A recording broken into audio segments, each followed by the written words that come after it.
Hello everyone, I'm Eli with TK Custom. Today I'm going to show you guys how to install an extended firing pin on your Smith and Wesson revolver. Now you could use this with a J frame, K frame, L frame, or N frame as long as that it's not a 22.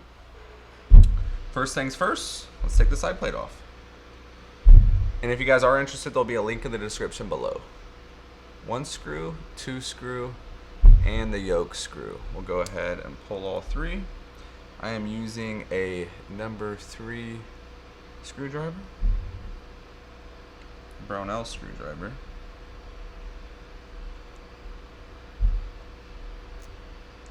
Yoke screw.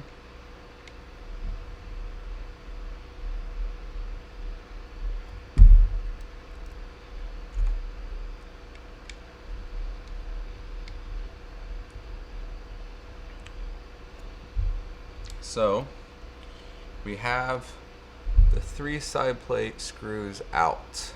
Next, you want to lay the revolver down, open the cylinder, hold the cylinder steady, and just pull the yoke.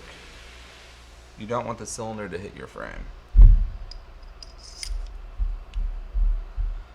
Alrighty, take the back of your screwdriver and gently start hitting right here on the bottom of the frame where your grips go. Your side plate will pop right off. Next is what I like to do is push all these parts in because they kind of pop up just like that. Alrighty. This is your strain screw. This is what applies pressure on your mainspring. And now what we're going to do is back that out. And for this I'm using a number 5 Brownell's screwdriver. You don't have to take it all the way out, just a little bit, and you'll feel your mainspring come loose. All you want to do is lift it back and get those teeth off the stirrup. Go ahead and set that to the side. Pull your trigger all the way back. You might have to pull your cylinder at least back as well, and go ahead and lift your hammer out. Go ahead and return the trigger. Alright, what holds the firing pin in is this little pin right there.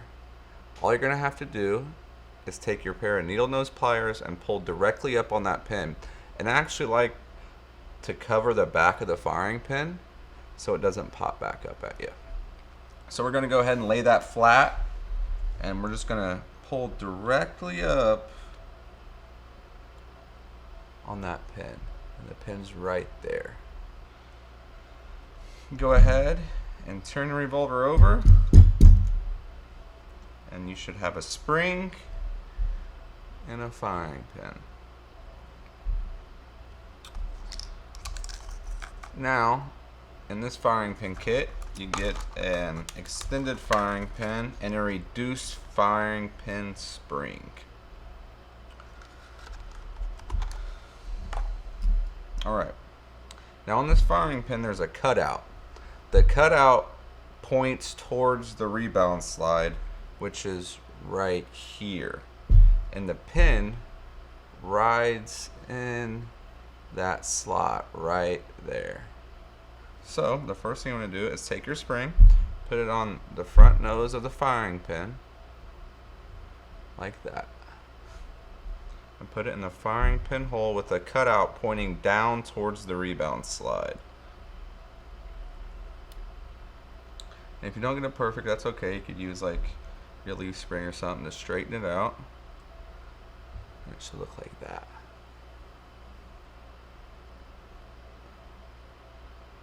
Alrighty. Now I'm going to use my finger, and I'm just going to push that firing pin in a little bit. And go ahead and take my pin and just push it into the frame. Just like that. What I like to do after that is just make sure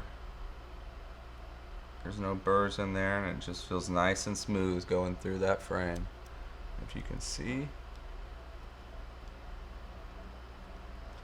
Alrighty, next, push your trigger and the rebound slide all the way down. Go ahead and pull your trigger back. Take your hammer, put it right there. You should be able to float it back and forth like that. Now go ahead and return your trigger.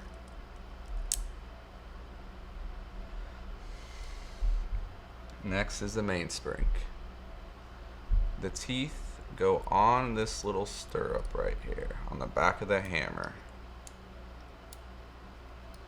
And the mainspring, there's a cutout in the bottom of the frame, and that's where the bottom of the mainspring goes, which is right there. Hold the bottom of the mainspring, get your number 5 screwdriver, and there will be also a screwdriver kit linked in the description below. Now you just want to screw that strain screw all the way in, or wherever you had it before. Maybe you backed it out a little bit to get a lighter trigger pull. Alrighty, push all the parts in one last time. Now, there's a hook at the top of the side plate that goes into the top of the frame.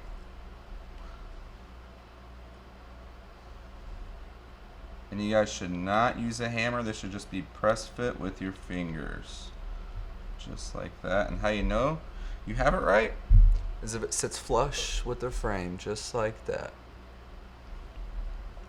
Next, let's put the cylinder in.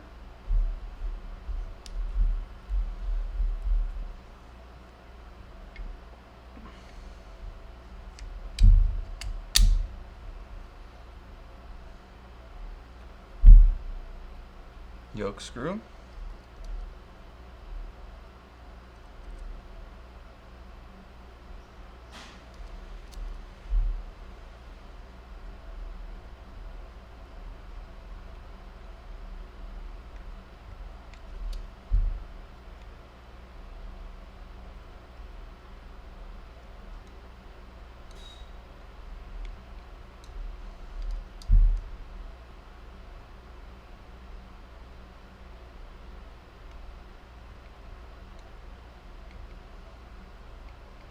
Alrighty.